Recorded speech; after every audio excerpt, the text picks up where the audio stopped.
Live from the internet, it's the Dr. Tom the Frog Show!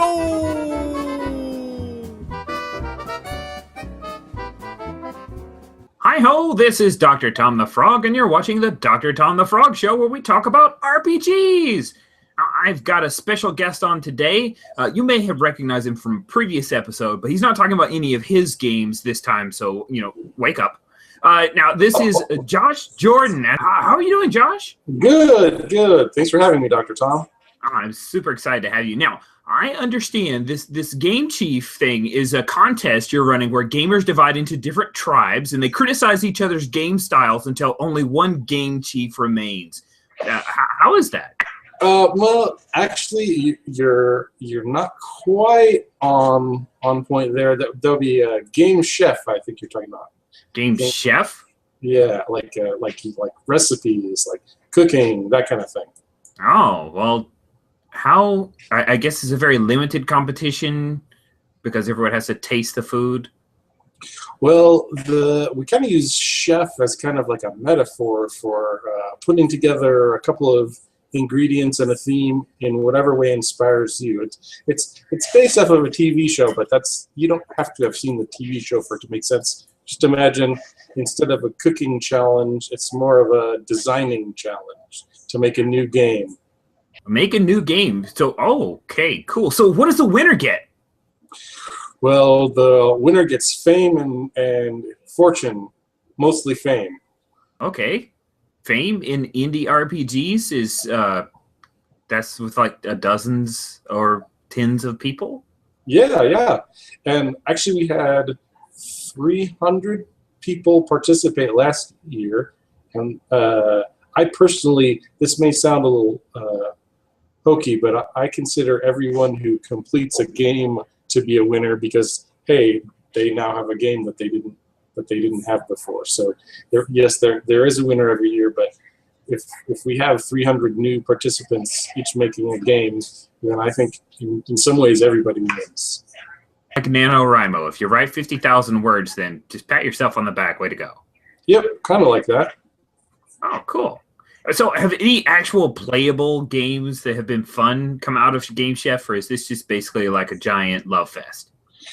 Yeah, it depends on what you consider fun, but Pulse is one that came out from Brazil 2 years ago, and it's a very interesting RPG. It uses kind of like circles and intersections, and then there are a lot of ones that that have come out that you may have heard of that were originally Game Chef games, and then the designers worked on them more, like Mountain Witch. I believe Polaris was originally inspired by a Game Chef game. A lot of ones that end up coming out in indie game circles were at one point a Game Chef game, and the designer decided they wanted to add to it and make it a little bit longer. Oh, neat. Yeah, my production assistant is all hyped up about a game called Ganagakagakagak, or I don't know. Something like that. He said it was a Game Chef game. Yeah. I understand that this thing is underway. How long do you have? Like 6 months? You have 9 days, counting today. 9 days? Counting, Mm-hmm. Wait, today? So when does it end? It ends on the 22nd, Hawaii time, which is the 23rd for some of us. Because we decided we would give everybody the benefit of the doubt time-wise. So it starts on the 13th in the earliest time zone, that's in New Zealand, and it ends on the 22nd in the latest time zone, that's in Hawaii. So you just declare Game Chef, and then everyone runs forward and makes games in 9 days, and then you're done. That's cool. Any like whatever you want, just go. Well, basically, in order to give people some sort of creative encouragement, we give them one theme that we want them to include in their game and 4 ingredients, and we ask them to try to include 2 or 3 of the ingredients as deeply as they can into the design of the game. So every year the theme and the ingredients are different. We actually just announced the theme and the ingredients for this year. Oh, hit me with it, game master, chef master guy. Go for it. Okay, well, the theme for this year is a different audience, and you can kind of interpret that how you want, but some of the ways people have already started interpreting it is either designing a game for a play group that you wouldn't normally play with, like your friends in the nursing home, or your mom, or your friends who are part of an ethnic group that don't play a whole lot of role-playing games yet.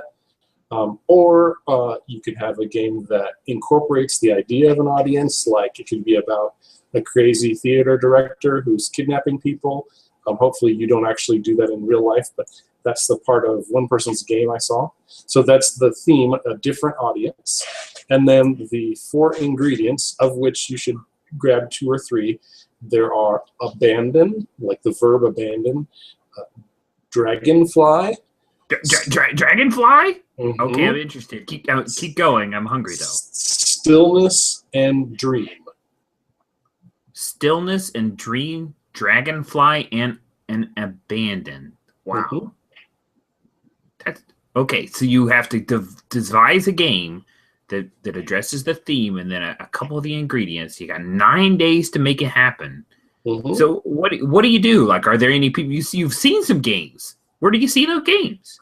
Well, if you go to game-chef.com, you can find links to our Twitter handle. You can also find links to the Google Plus group. A lot of people are in a Google Plus community, and they've just been kind of brainstorming and encouraging each other. That's where a lot of it happened last year. You don't absolutely have to be part of that community, but if you want some encouragement, that's a really good place to go. And you can find that from game-chef.com. Okay, we'll put a link to that at the end of the show there, or in the notes here. Okay, so game-chef.com is where you find all the people to talk about the awesome games. That's really cool. You have until some Hawaii time that you'll also find on the website that I've never told Hawaii time. I've never been to Hawaii. Is it good? I haven't been there either, but I would love to go. So maybe we can make that happen after the contest. Oh. Wait, hold on a second. Now, you're not the only one running the show, right? There's some other people who are helping out with Game Chef, if I recall. That's true. I am one of 2 global coordinators. The other one is Rachel Story Burke. She's a very helpful, very organized lady. And we are kind of keeping track of things overall.